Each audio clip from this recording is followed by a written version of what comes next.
क्या आप जानते हैं कि दुनिया भर में तांबे की तार चोरी करने वाले गरवा अब सनाती सतह पर मुनज्जम जराइम कर रहे हैं। ये चोर महज मौका प्रस्त नहीं बल्कि पेशावर मुजरिम हैं।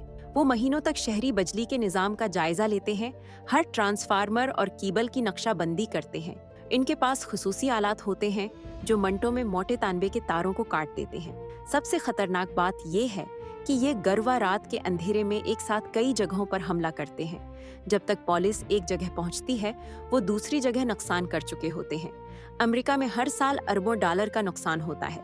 अस्पताल, स्कूल और इमरजेंसी सर्विसेज बंद हो जाती हैं। ये चोर सिर्फ तांबा नहीं चराते, बल्कि पूरी तहजीब को रख देते हैं।